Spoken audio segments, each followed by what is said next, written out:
Professor, dando continuidade aqui às atividades propostas pelo senhor, hoje eu vou falar sobre o licenciamento ambiental.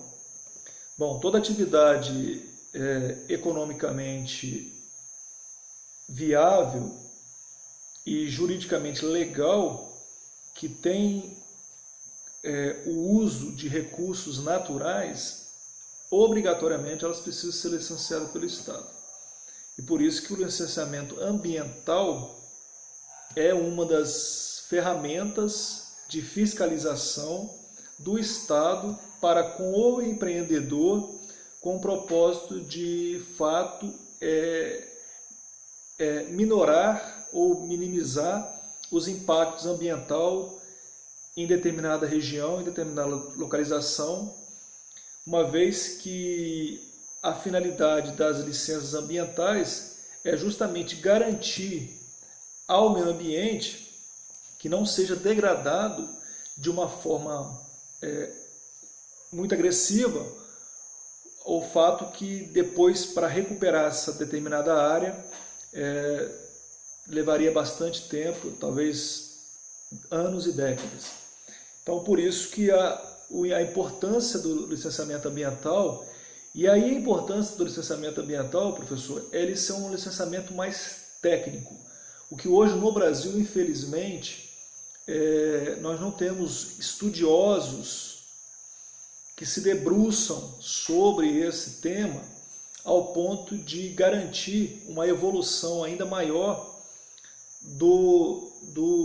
da aplicabilidade do licenciamento ambiental para com os empreendimentos que estão surgindo no Brasil, por exemplo. Então, o licenciamento ambiental tem a sua premissa a fiscalização.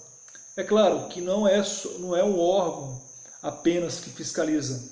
Dentro do entes federados, municípios, estados, Distrito Federal e União, existem vários órgãos que podem fiscalizar se as consonantes da liberação do licenciamento ambiental estão sendo cumpridas.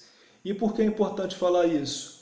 Porque a própria Lei Complementar 140 de 2011, ela contempla a necessidade de uma fiscalização mais rigorosa, justamente para evitar a degradação do meio ambiente de uma forma desproporcional ao empreendimento que lá será instalado. Então é fundamental essa fiscalização.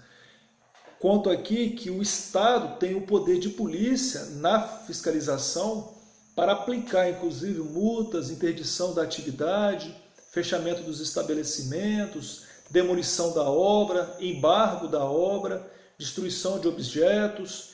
Isso tudo está previsto na lei que regula o licenciamento ambiental.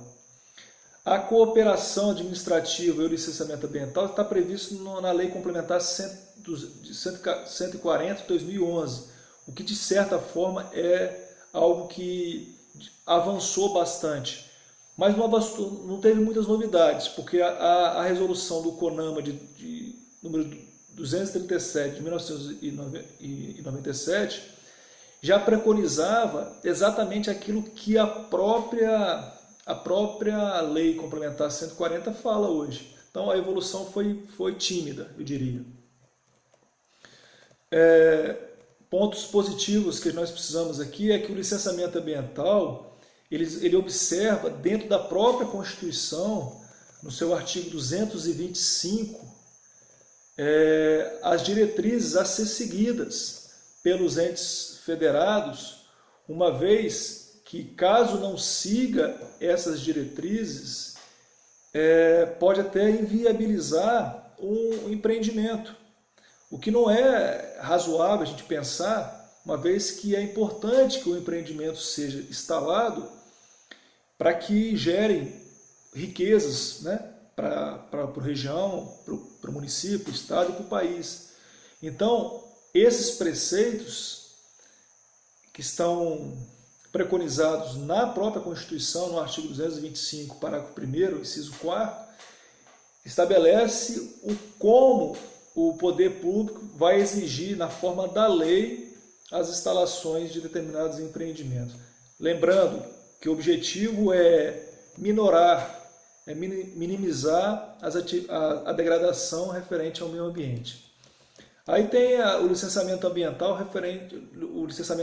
da União, que é algo mais específico e mais abrangente, que também está aqui na Lei 140 de 2011. Aí tem um rol de todas as atividades que a União pode e deve exercer em relação à liberação de licença ambiental. Um ponto positivo aqui, um ponto interessante é a responsabilidade pela emissão de licenças ambientais. No passado, a licença ambiental ela era de responsabilidade do servidor que o liberava.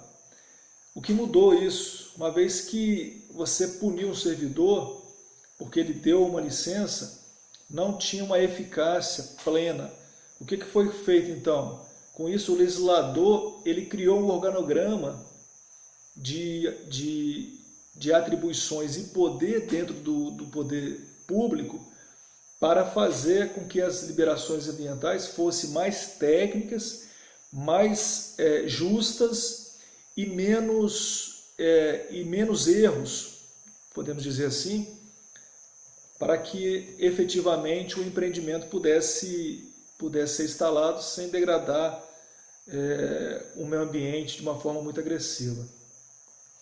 O sistema estabelecido pela Lei Complementar 140 tem inúmeras dificuldades, é verdade, mas é o que, de certa forma, trouxe para a gente, ou para os empreendedores especialmente, e para o poder público, as condições de o que deve ser feito e o que não deve ser feito para garantir que o empreendimento saia do papel e se torne uma realidade.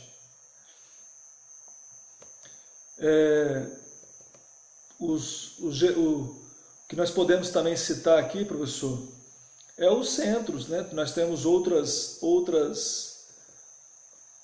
órgãos tão importantes como o IBAMA, ou a própria Polícia Federal, outros órgãos dentro do sistema de administração dos entes federados, que são capazes de conseguir fazer essa fiscalização a fim de evitar maiores